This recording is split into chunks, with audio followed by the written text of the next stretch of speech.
Should you or your kids register for the draft? Find out what all of the implications are. News with stories on kids needing licenses to mow the grass, 900 kids being illegally searched, Ross Ulbricht's appeal, and jury nullification, and an ANCAP app segment on Swarm City. This episode is brought to you by Praxis, where you can get a full-time job in 9 months making $50,000 a year with no college degree. Also brought to you by Swarm City, a decentralized commerce meta platform that allows people to participate in commerce without interference from a third party. Welcome to The Lava Flow, channeling the flow of information to the libertarian, anarcho-capitalist, voluntarist, and agorist community. Find us at thelavaflow.com.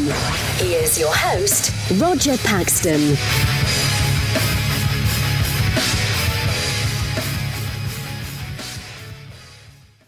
Thank you for joining me this week. Coming to you from the state that is called the Granite State for a reason, because you can't dig anywhere in this state without hitting tons of rocks, as I found out last weekend. This is the show that will bring you the people, places, and events that everyone in the Liberty Revolution needs to know. You can catch me on Twitter at @TheLavaFlowPod. This is episode 63, Dodge the Draft, and it's Tuesday, June 6th, 2017, when there have already been more than 505 people killed by police this year. What's wrestling my jimmies this week? You're about to find out. Let's do it to it. In my formerly conservative days, I was proud to sign up for the draft through the selective service program. At the time, more than 20 years ago, I didn't really understand fully the implications of that decision. Looking back on it now, I wish I had had more information on it. From a government that tells me that I'm not smart enough to use alcohol until I'm 21 years old, or that I'm never smart enough to use many other drugs, it is the height of hypocrisy for them to force an even more difficult decision like this on 18-year-old boys. And this is not just an intellectual exercise for me. I have 2 boys, 11 and 9, who much sooner than I want will be facing this exact decision. I want to be able to prepare them for this decision much better than my parents prepared me, which was exactly 0 preparation. Now, I do have to start out with a caveat here that I'm not an attorney, and nothing you will ever hear me say on this show is legal advice. But let's start with what happens if you or your children are drafted. If there is a draft for cannon fodder, like we saw in Vietnam, men who registered for the draft and who turned 20 this year would be called up first. In 2017, men born in 1997 would be the first on the call. Then they would move to men of other ages, going to 21 and 22. Some of the first people to be drafted will probably be doctors, nurses, and other healthcare workers. The military was always short of healthcare workers even before the current wars began, and as the bodies pile up, Congress may authorize a doctor draft of medical professionals. Selective Service has, believe it or not, contingency plans for a healthcare personnel delivery system to draft men and women ages 20 through 44 who are doctors, nurses, technicians, therapists, and other medical professionals. One way for such people not to be drafted, unless they're also young men eligible for the general draft, is to give up their medical or professional licenses completely. But they have to do it before they're drafted.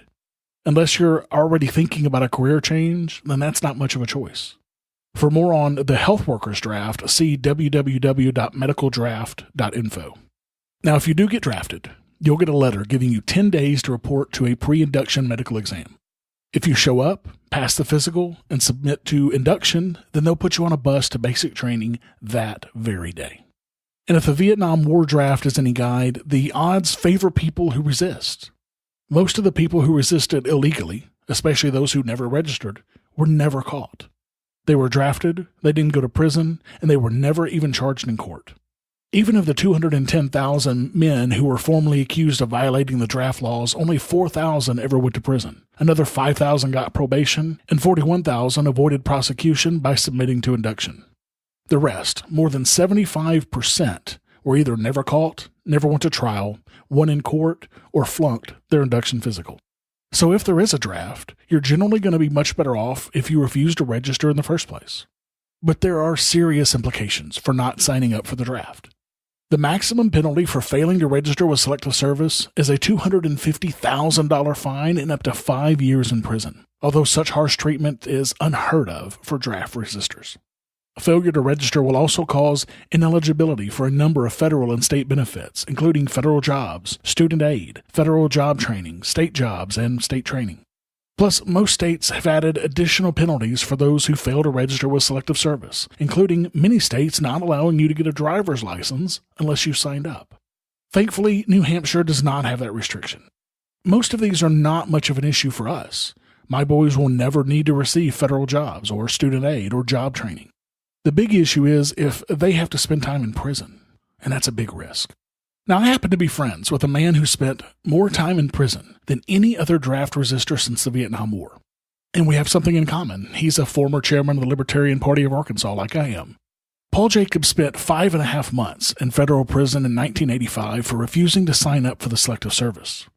He was very vocal about his opposition and became a target because of his being so vocal. But he wanted to make a political statement, and he did in spades. Congressman Ron Paul even testified on Paul Jacobs' behalf in court. Now, Paul Jacobs said before his indictment, quote, "I am not a pacifist resisting war. I am a free man resisting slavery." Wow. Now that's huge. Paul Jacob wrote a brilliant piece called "The Draft is Slavery" that I'm going to link to in the show notes to this episode at thelavaflow.com/63. And if you want to hear more about Paul Jacob's story, and you really should read it, there's an article called "I'm a Free Man Resisting Slavery" by James W. Harris. There is, of course, a link to that in the show notes as well. Now, Jacob ended his article, "The Draft is Slavery," with this paragraph, and it's chilling. I just love this. Army General John A. Wickham, a member of the Joint Chiefs of Staff, said in praise of American soldiers, quote, "They follow orders and they die." Whether drafted for war or for any other purpose, his statement sums up the distressing fate of the conscript.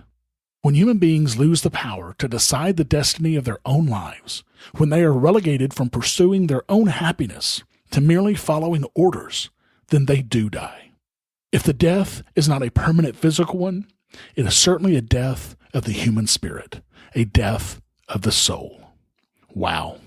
Absolutely. And, this is why I will be advising my boys to not register for the draft. If they choose to do so anyway, I'll still support their decision because it's one that I made. And who can blame them for making a decision like that when they could face 5 years in prison and a $250,000 fine? However, if my boys choose not to register to be drafted to another man's war against their wills, then I will also support them in any way that I can in that decision. Even if I have to help hide them out in the New Hampshire mountains somewhere, like the so-called Slacker Gang hid in the Ozark Mountains of Arkansas during the draft for World War I. The Slacker Gang were a number of young men from Newton County, Arkansas, who were selected in the first draft of June 5, 1917. But they refused to report for duty.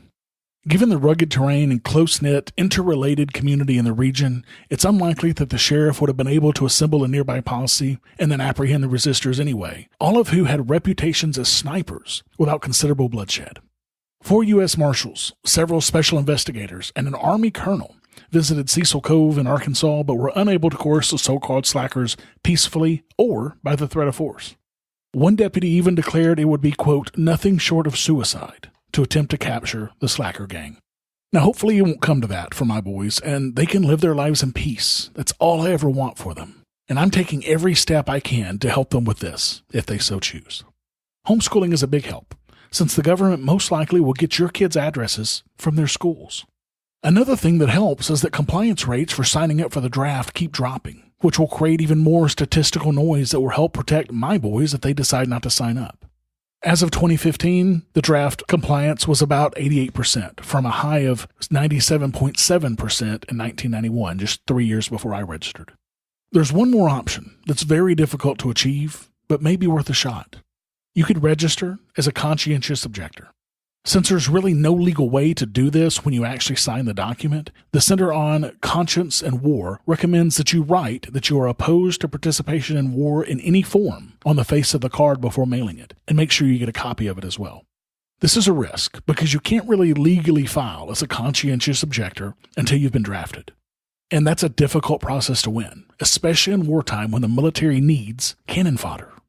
You have to prove that you're a conscientious objector to a draft board.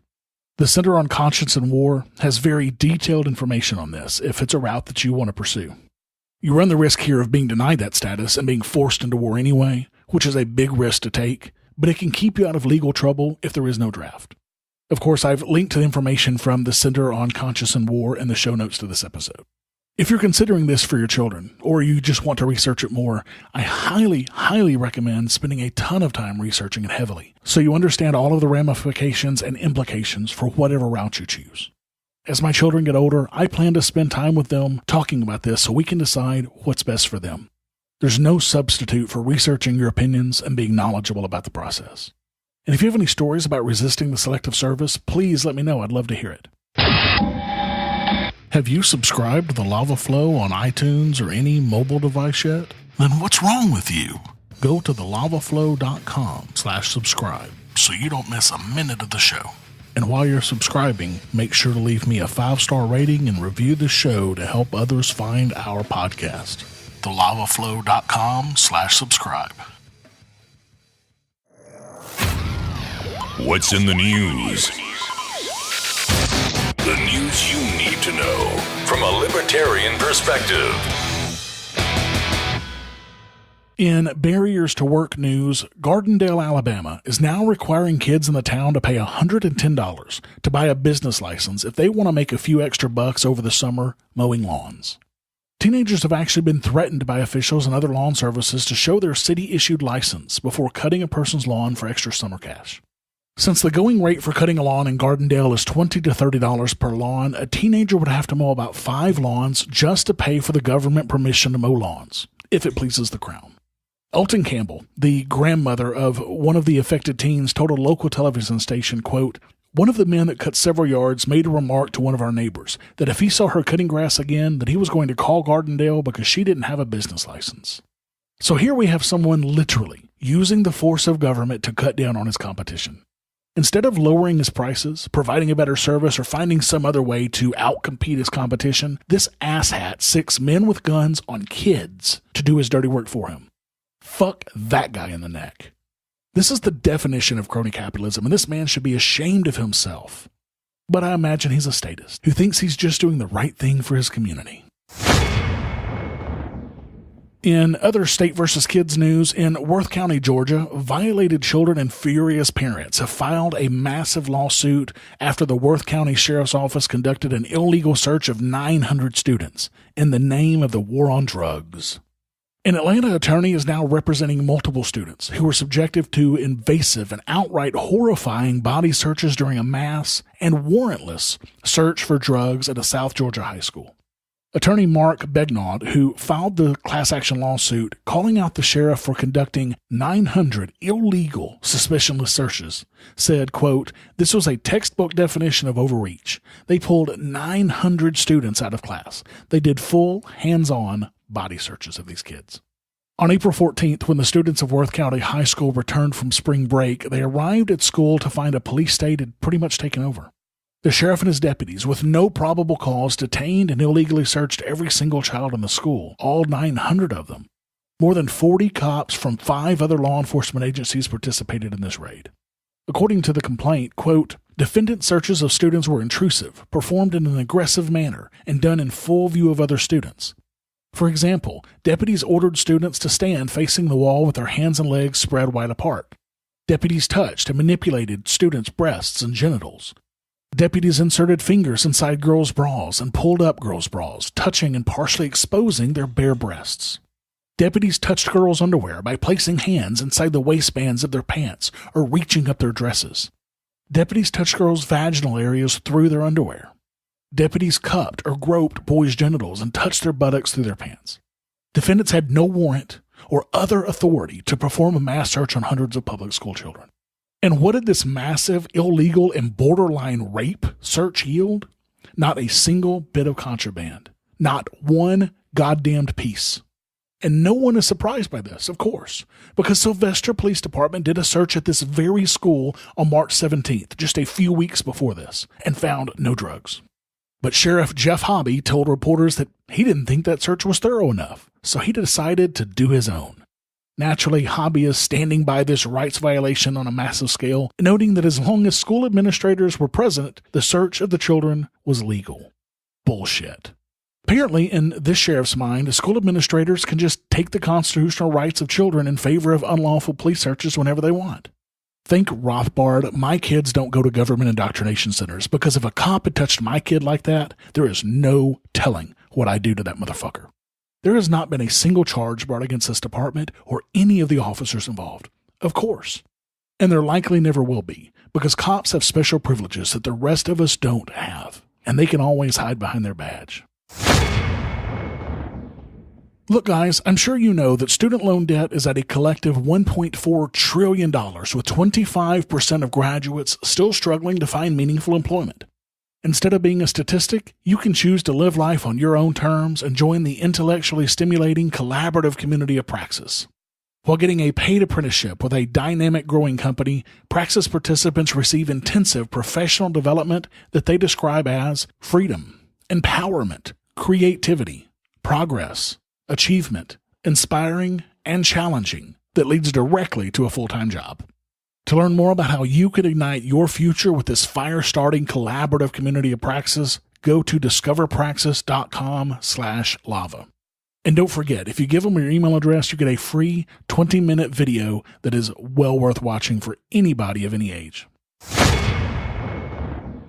In Big Brother is Always Watching news, the FBI has illegally shared raw intelligence about Americans with unauthorized third parties and violated other constitutional privacy protections according to newly declassified government documents. Big shock. Foreign Intelligence Surveillance Court, FISA, chronicles nearly 10 pages listing hundreds of violations of the FBI's privacy-protecting minimization rules that occurred on former FBI Director James Comey's watch. The behavior the FBI admitted to a FISA judge last month ranged from illegally sharing raw intelligence with unauthorized third parties to accessing intercepted attorney-client privileged communications without proper oversight the Bureau promised was already in place years ago.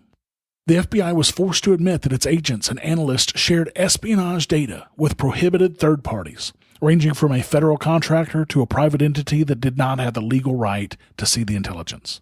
The court isn't the only oversight body to disclose recent concerns that the FBI's voluntary system for policing its behavior and self-disclosing mistakes hasn't been working.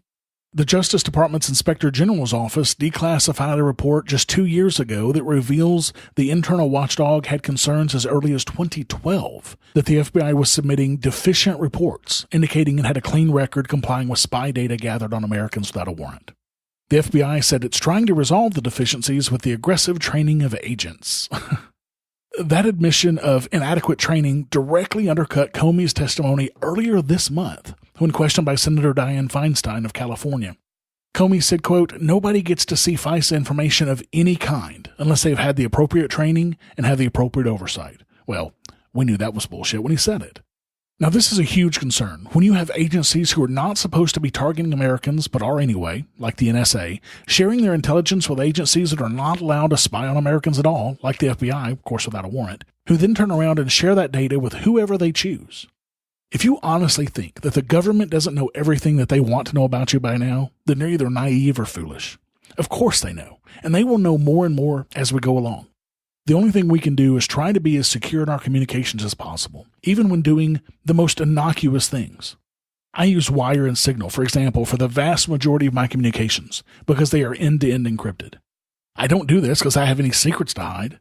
I even use these programs to ask my wife what's for dinner, or just to tell her that I love her from a distance.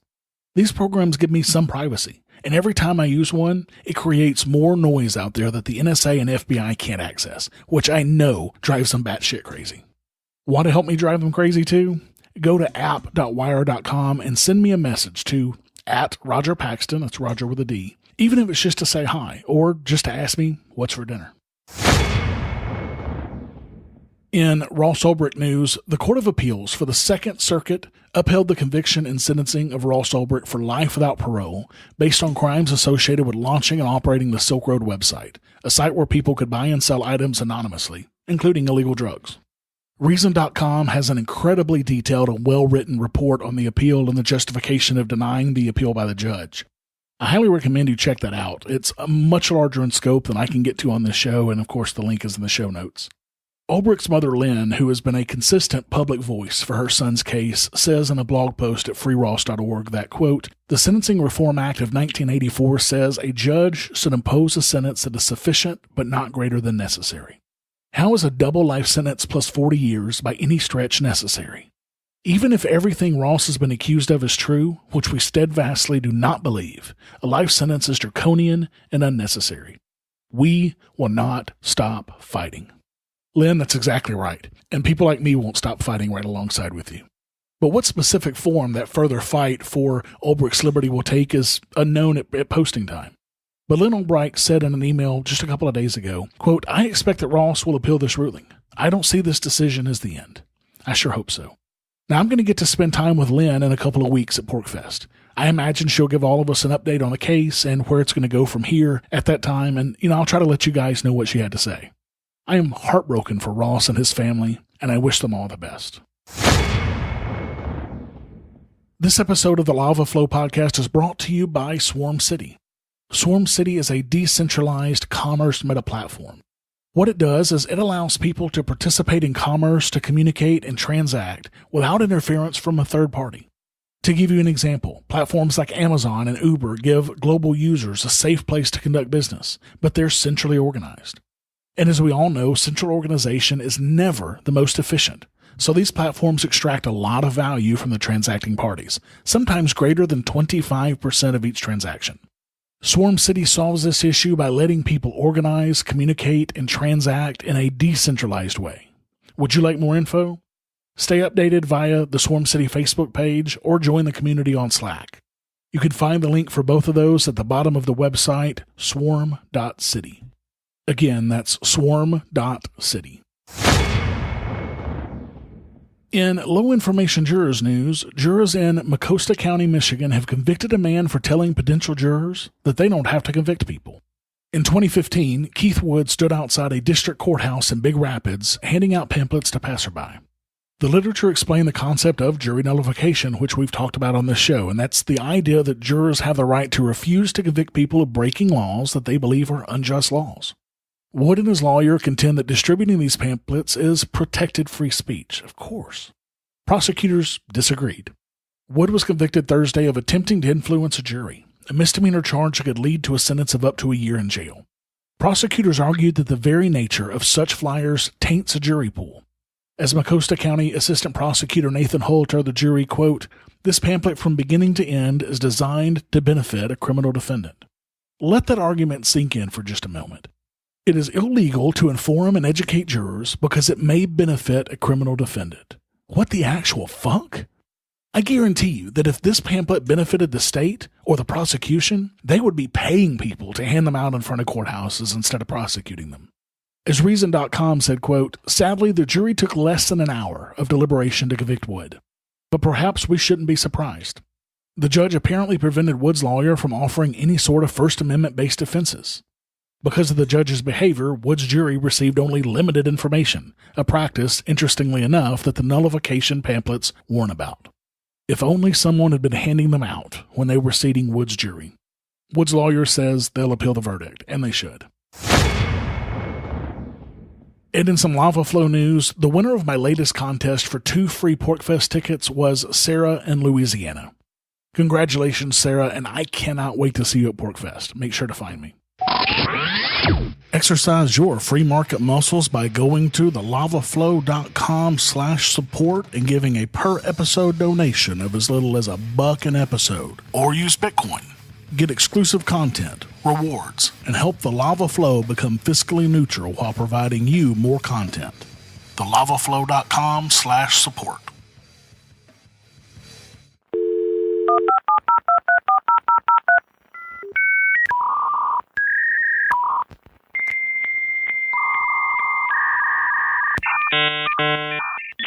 ANCAP apps.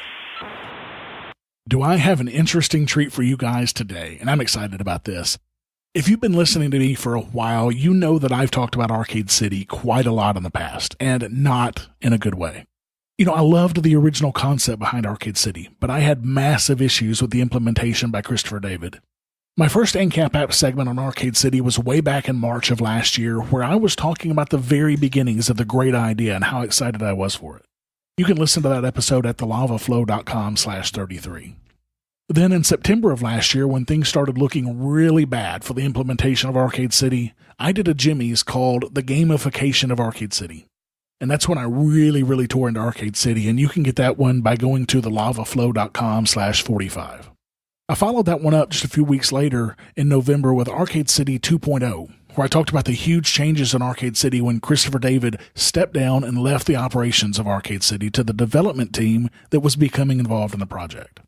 You can get that episode at thelavaflow.com/50. Finally, I did a spurt episode called Arcade City versus Swarm City Hard Fork, where the dev team went even further to distance themselves from Chris by changing the brand completely to Swarm City. You can get links to all of these episodes in the show notes to this episode. I haven't talked much about Swarm City since then, but I've been watching very closely, and I've been very pleased with what I've seen. So pleased even that I spent some of my own money and purchased some Swarm City tokens, the same tokens that were once called Arcade City tokens that I told everybody to stay the hell away from. And the newest advertiser for this show is Swarm City. This is how much things have changed. And today I have an interview with Matt Carano, a musician, voluntarist, entrepreneur, marketer, and organizer who is currently running a communications hive in Swarm City. Matt's also a personal friend of mine and a co-host with me on the Free Coast Freecast podcast. You can follow Matt on Twitter at Matthew Carano. Let's jump right into the interview because it answers a lot of questions about Swarm City. So I'm here with Matt. Matt, tell me about Swarm City and exactly what it is. Sure. I've been sort of searching how to define this myself lately, and this is what I've come up with. Swarm City is a decentralized commerce meta platform. I know it's a mouthful, right? But I think if we break that down a little bit, your listeners will get it. Yeah, there's a lot of meat in those words. There's some meat in the words. Let's break that down. All right. Well, first of all, commerce. It requires two things, right? Commerce requires, and it might be self-evident, but it requires people to be able to communicate and people to be able to transact, right? You got to be able to talk to each other and say, hey, I've got this good or I've got this service. Oh, great, I'll pay you for that. And then there's got to be a way to transmit that payment back and forth, right? Okay. Well, in the olden days, that was a really kind of above board and transparent thing. Like you'd go to your local shop or your local marketplace, you'd see what you wanted to get. There it was like right there on the shelf. You'd grab it. you'd verify that it was in good condition, and then when you were ready, you'd bring it up to the merchant who'd check you out. Right? Easy peasy. Yeah. Easy peasy, and you'd have cash, right? So you could verify that the thing that you're getting is in good condition, and they can verify that you have a cash or some asset, right? So really transparent.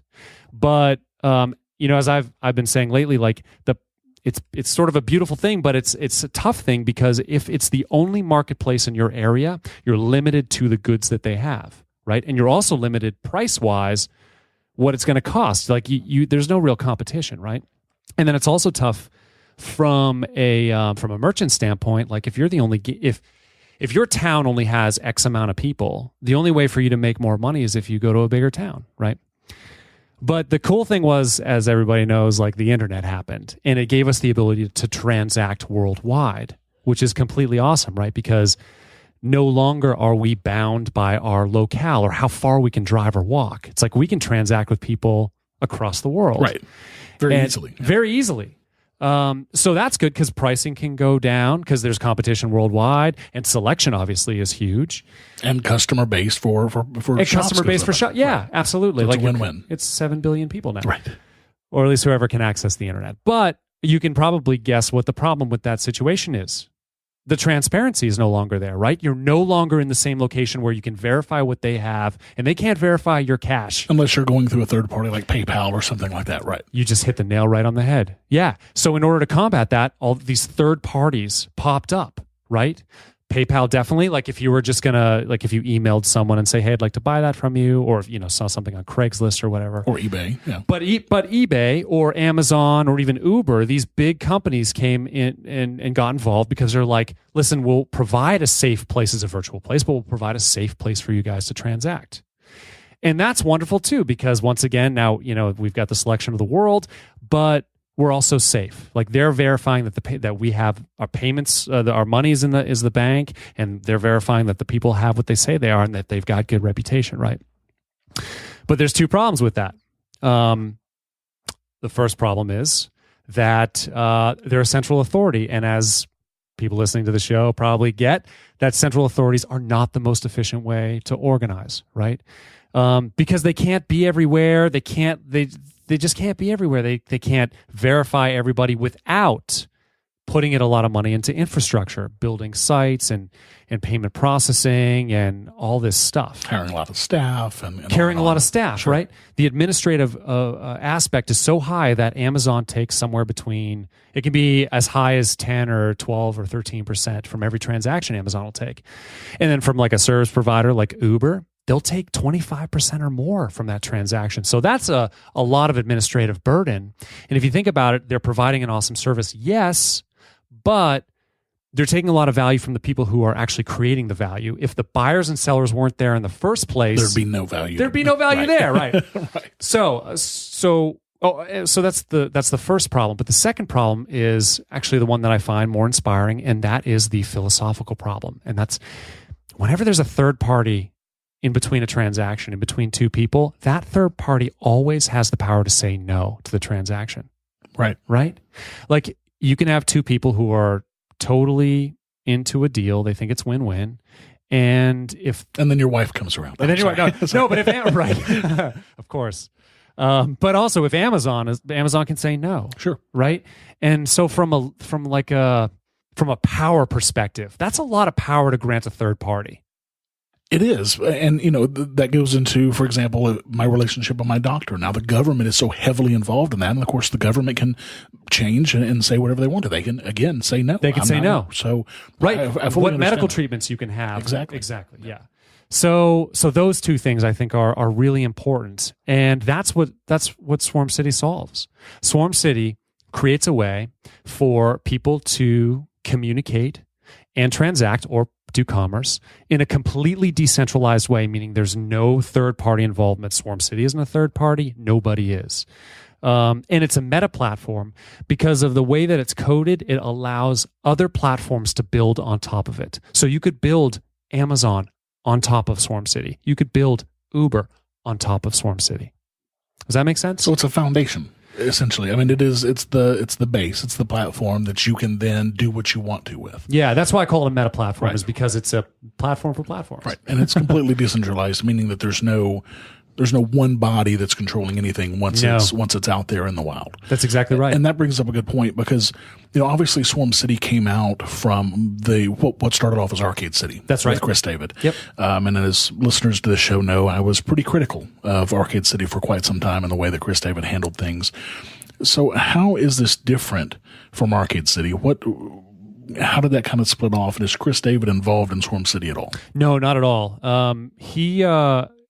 So I'll get into that a little bit. What ended up happening, Christopher David was starting to create a rideshare app, and he wanted to create a decentralized rideshare app because he saw actually the same thing that we see is that Uber's this big value there. Right, Uber's this big centralized power, and they're causing a lot of strife for their drivers and taking a lot of value away from the people that are producing. And they can dictate at any moment how much the drivers are actually getting paid versus how much Uber's getting paid. Yeah.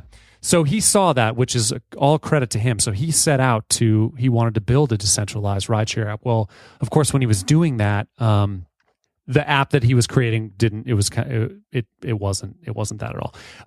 But very fortunately, there's a dev team from Antwerp in Belgium, run by this brilliant man named Michael Toohey, who was doing decentralized organizations for the city of Antwerp at the time. I didn't know that. Yeah. Working using the Ethereum platform, which is what we use for. So he was already solving some of the issues that Christopher David wanted to solve, but they were doing it in practice. His team was, and so Michael Toohey, just looking around, just seeing what was on the scene, noticed that Christopher David was doing it, saw all the hype, and was like, oh, I wonder, that's a really cool project. It's similar to what we're doing. And then when he looked at the app, he was like, there's nothing there. Right. It was an empty shell. Yeah. So he reached out and ended up speaking to some of the people from Arcade City. And not long there, 2 days after, something like that, Christopher David was in Antwerp writing the white paper for a token sale in order to fund the creation of the project. And that was the ART token, now the Swarm token or Swarm City token. Yeah. SWAT, as you call it. I call it the SWAT token, yeah. SWT, yeah. But what ended up, there was a difference, there was a philosophical difference. I don't want to get into too much of that, but there was a philosophical difference which ended up that the dev team split off. And Swarm City received all the benefit from those ARC tokens and they run with it. Yep, because ultimately it was their reputation. It was their wallets that had the funds in it. So essentially ownership, fiduciary responsibility was in their hands, and they thought what was best for the people who funded them, the SWAT token holders, formerly the ARC token holders, the best thing for them to do was to distance themselves from the name Arcade City. Yeah, and I certainly can't disagree with that because, I mean, and I'm not the only one. There were lots of people who really tore into Chris David and the name Arcade City after what he was doing with his, constant not making deadlines and promising the moon and not giving anything. So I think that was definitely the best choice that Swarm City could have made. And I agree. So I participated in the token sale, and once when I saw that split was happening, I actually reached out to Christopher David and I reached out to the dev team and I talked to both. And it became very clear to me that the dev team knew exactly what they were doing and that are extremely talented and phenomenal. And since then, that was in like December, January-ish. Since then, I've just been more and more involved and I work with them now because I mean, they're very inspiring. They've done an awesome thing. I can't disagree. I mean, I'm very excited about it. So I guess my question is, I mean, I'm kind of starting to understand what Swarm City is. It's, that platform that people can build on. But what uses will Swarm City have for people? I mean, I guess, how is this going to benefit the average person who might want to use it? So there are many different use cases. Like I said, you could build a retail or a rideshare or a service provider company on top of it, right? But to give you an example, let's maybe go through a use case. Is that okay? Sure, absolutely. Cool. So the first thing that we'll do is we'll actually create a really slick rideshare platform. And how we do that is this. So the way that Swarm City works is it uses a way, the communication tool that it uses is actually hashtagging. It's like what you would use in Twitter. And you use hashtag as a context for what you're transacting on. So say hashtag need a ride is a rideshare hashtag. So you would open up Swarm City and you would do hashtag need a ride. And you would say, you would write in there, from Elm Street to Bridge Street, I'll pay $10. And the cool thing is on the other end, that communication gets picked up by a driver searching on that hashtag in their area. Because they'll know what hashtags are popular in their area, and they'll search by it, and they'll see on that hashtag that I've proposed that I need a ride, and they'll be able to answer me. They'll be able to click on it and say, "Oh yeah, I'm in the area. I'd love to do that," and $10, absolutely, and I'll be there in 5 minutes. And then essentially we both confirm the deal happens, or that we both want the deal to happen, and then we both put essentially funds into what's basically an escrow account, so that we both have skin in the game, meaning I'm going to show up and they're going to show up, right? Because we don't want some drunk guy at a bar hashtagging need a ride 90 times and then like not showing up. That would be terrible, right? Classic taxi conundrum. Right? So we both have skin in the game, and then once the driver gives me a ride, we'll both say that ride went exactly as planned, and funds will get pushed into their wallet. Okay, and so that hashtagging system, that communication tool, is actually what we're releasing on June 15th. It's that ability. Boardwalk. That's the Boardwalk, right? Okay. And so then that's our second release. The third release is called Storefront. Do you want to talk about the first release first? Oh yeah, I think we skipped that. Yeah, so to integrate to enter the city, and in crypto in general, this is sort of the way that it works, is you need a wallet. It's where you keep your crypto funds, and it's your public and private key pair, which we don't have to get into the nuts and bolts of that. It's basically the electronic wallet that you store your tokens in. Absolutely. Okay. It's not Karma, or it's not a Karma system. No, but there is ways to gain reputation. Sure, absolutely. Like when you do some sort of transaction on a specific hashtag, you get reputation minted from that. So if you do 1,000 transactions, well, then you have 1,000 reputation points essentially. So maybe you're more reputable than someone who has 2, right? But so Terminal was the first release, and that was the wallet. Terminal, and then Boardwalk is phase 2. Yep, right. Boardwalk's phase 2, where that's the communication tool. And then the third is Storefront, and what that does is allows people can actually start their own hashtags, so they can organize their company on a hashtag in Swarm City. That's what I meant by saying, like, you can create Uber on there. You could do hashtag Uber and create your own rideshare company in Swarm City. But what Storefronts allow you to do is attach GUIs, or graphic user interfaces, which is basically the way that that users will interact physically with your essentially app, right? Like an operating system or a web page, something like that, right? Right. It'll look like an app to a normal person. Now, is this a phone app or a web app? So the short answer is it's a web app, but you would actually save it to your desktop on your phone. So that's how I believe. So we're not at storefront yet. I believe that's how it's going to be, but it might be a little bit different. But anyway, so storefronts allow people who own hashtags to attach these GUIs to their hashtag, so that when people, their customer base who are interacting with it, get to use that GUI. And that GUI that graphic user interface gives hashtag owners the ability to do like more specific or difficult things. Like if in a rideshare context, it would allow them to give driver profiles or subjective rating systems or maps or that sort of thing. So that's what Storefront, the third release, will do. Gotcha. So you mentioned this owning a hashtag in Storefront. How do you become an owner of a hashtag? How does that happen? You create it. So in Ethereum, it's actually specifically a smart contract, which we don't have to get into the specifics of that. But in Ethereum, you can create a smart contract. But what Swarm City does is it allows the normal person to create that hashtag or that smart contract in a very easy way. So it's basically a first come, first serve basis. Yeah, you can, anybody can create a hashtag or many hashtags. So if I'm the first one that does Roger Rocks, hashtag Roger Rocks, then I own that. Yeah, but if you do a terrible job, like making a company on Roger Rocks, I can create my own competing hashtag called Roger Rocks 2, the better version, right? Hashtag.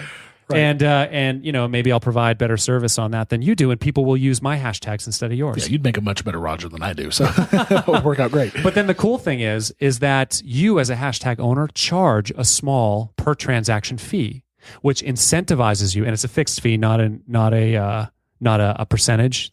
We want to be clear about that, because percentage sort of, when you do it that way, what you're saying is you want bigger transactions, when what we want to do is say, no, you want more transactions, because it's more trust. Of course, absolutely. Right? So it's a small fixed fee that you get as the hashtag owner, and your incentive is to create an awesome place for people to transact. Okay, so a storefront is almost like eBay, for example. Yeah. And we'll just use that as an example. I know it's more decentralized. Yeah, sure. But let's say that I create this Roger Rocks, and people start using that hashtag to transact business. Yeah. And every time they transact business, I get a small piece of that for each transaction. Yeah, and what you do for them is say you'll create arbitration services in case people get into some sort of fight, or you'll create a more subjective rating system so people can give 5 stars for the people they like.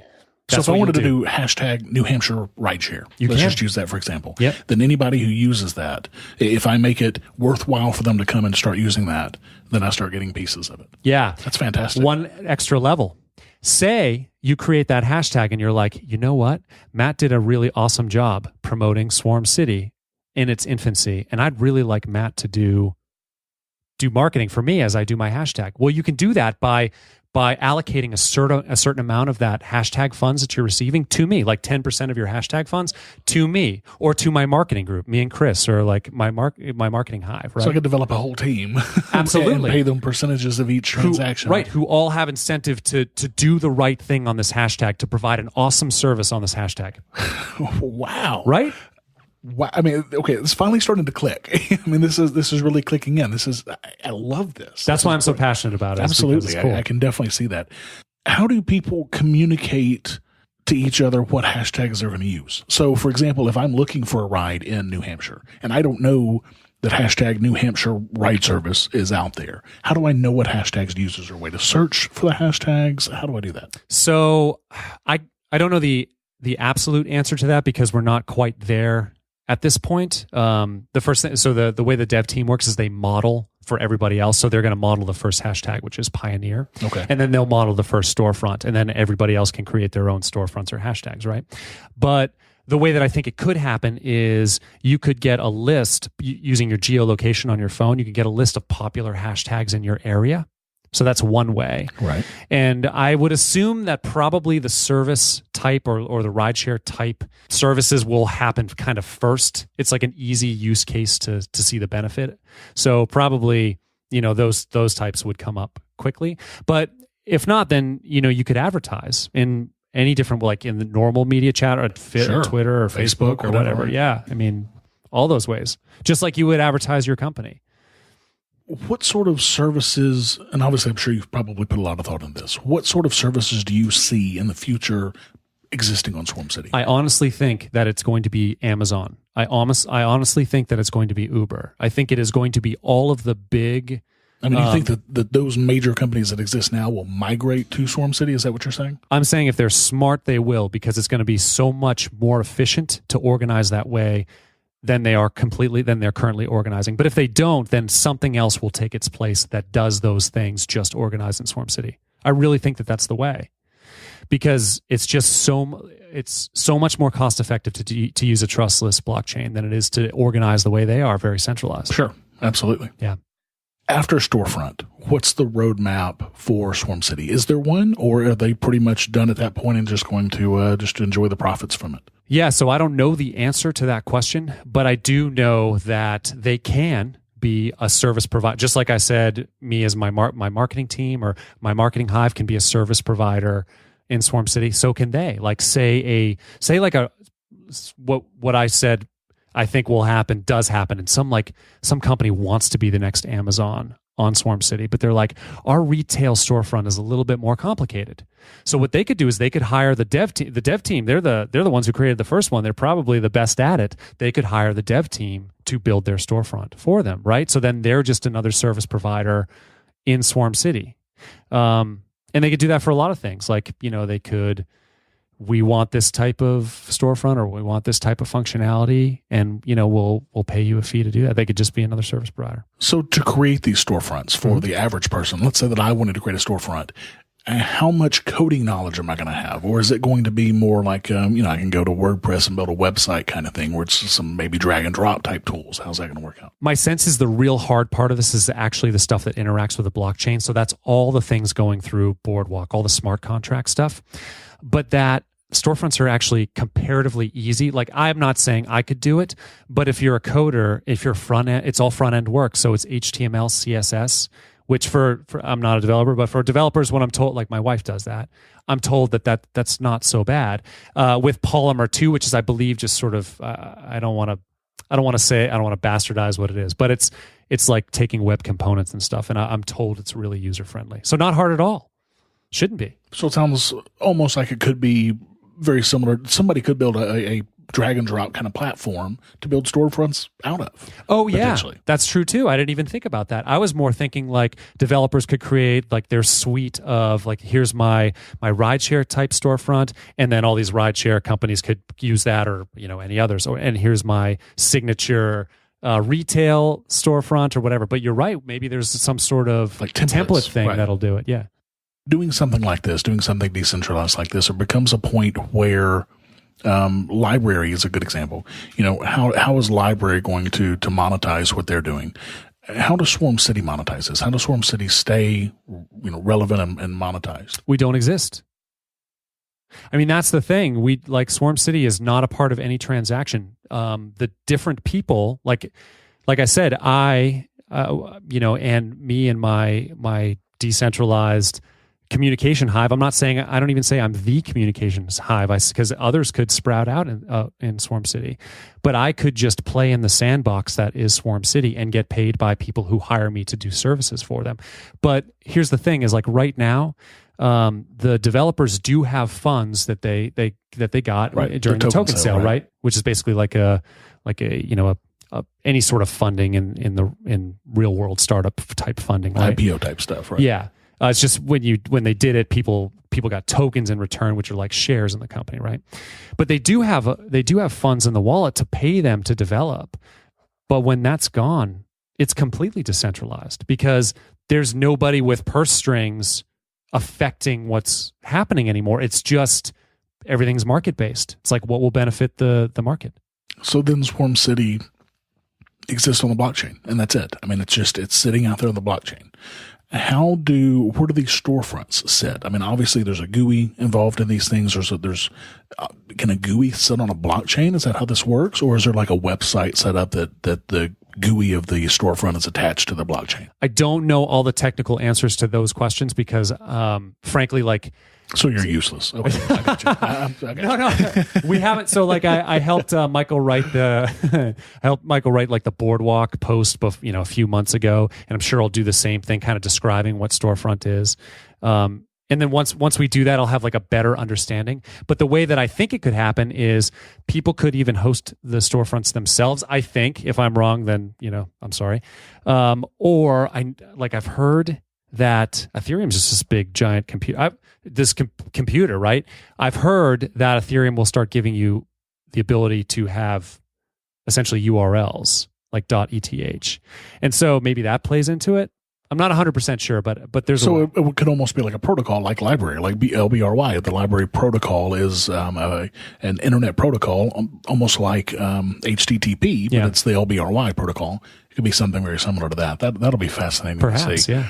I can definitely tell that I should have invited Michael Toohey to be on the show instead of you. What are you talking about? You answered all of my questions perfectly, but then I get to the tough one and you fail. Well, he'll be here for our boardwalk launch, and hopefully right. So tell me about this launch. Tell me what's going on. I know you guys are pretty heavily invested in coming to PorcFest and doing some great things there. Tell me about some of that. Well, we really felt like, because of the Arcade City past, a lot of people in certain areas of the country are really looking for a rideshare app.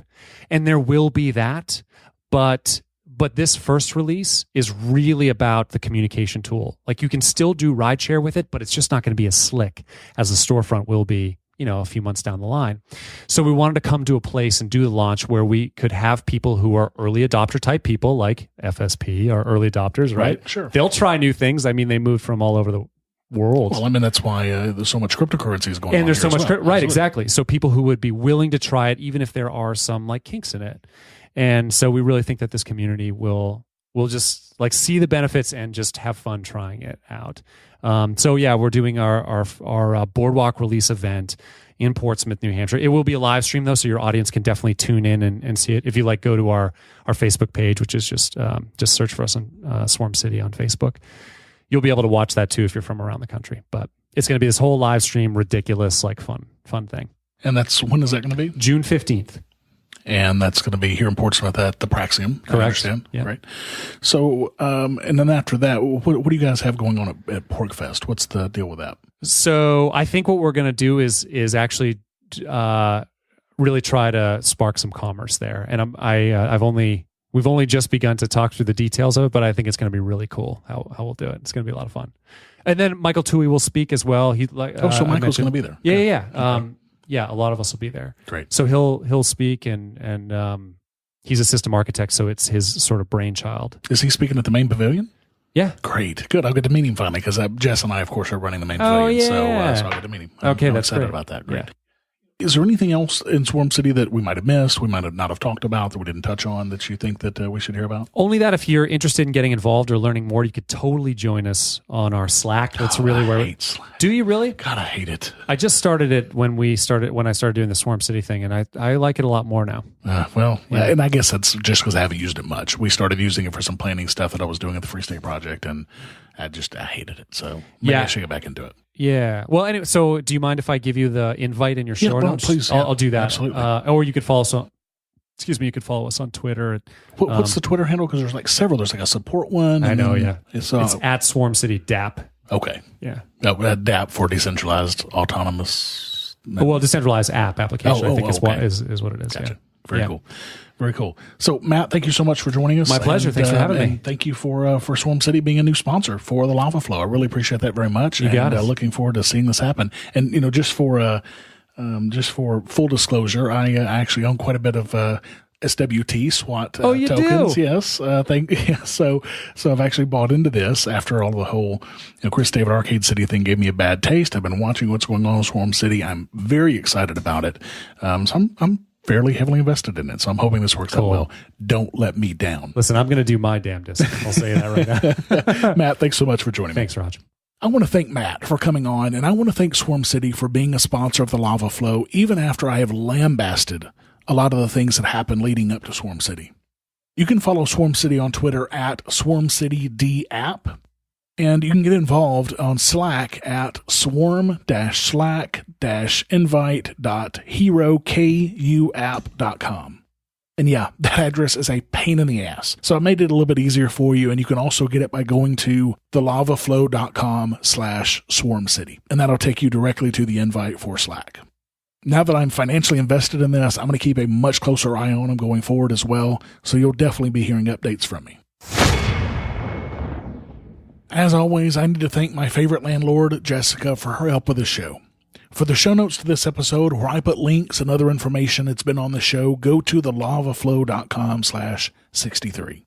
I've got 3 new iTunes reviews this week, which is great because I was on a 4 or 5 week dry spell. Bon Von Beer had this to say, quote, "Most well-rounded Liberty podcast, period. Have you ever read a multi-chapter book and felt the Cliff Notes could have summed it up in minutes?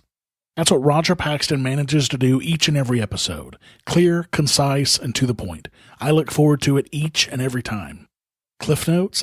That's awesome. Thanks so much, Bon Von. J.P. Zielinski said, quote, "Another quality libertarian show. Mr. Paxton does a great job at promoting the ideas of liberty." Thanks, J.P. And finally, Kelkraz225 said, quote, "Roger makes you think. While I'm new to being a libertarian, the ideas that Roger brings to the table have definitely caused me to think and examine how I feel and what I believe about issues that are current. I think Roger brings so much to the forefront that you just don't get on other podcasts. I love listening to this show." Wow. Thanks, Raz, so much. Much appreciated. The iTunes helps to steer people to this podcast based on ratings and reviews, so please go to thelavaflow.com/iTunes and leave me a rating and review today. Thanks to everybody who's left me a rating and review so far. You guys rock. To all of you who haven't, can you guys please help me out and go leave a rating for me? You can do that at thelavaflow.com/iTunes. I also have a couple of new supporters this week. Benjamin and John both started a new pledge at $1 per episode each using Patreon. Benjamin and John, thank you so much for your pledges. Thanks to you guys and to all of the rest of my awesome supporters, I'm now at $194 per episode, or 77.6% of the way towards my next goal of $250. Wow. Also, Andrew used my Coinbase affiliate link this week to buy his first Bitcoin. He and I both received a free $10 in Bitcoin because he purchased more than $100. Andrew, thanks so much. You can do this too and get us both free $10 by going to thelavaflow.com/Coinbase today. And if you, like Benjamin and John, want more of the Lava Flow, exercise your free market muscles by going to thelavaflow.com/support and giving a per episode donation of as little as $1 an episode using Federal Reserve notes through Patreon or Bitcoin through Coinbase. I want to be able to bring you more content very soon, so please make sure to add your donation today to help make that happen. Until next time, keep striking the root. Thank you for listening to The Lava Flow at thelavaflow.com. Don't miss an episode. Subscribe now at thelavaflow.com/subscribe. This has been a Pax Libertas Productions podcast.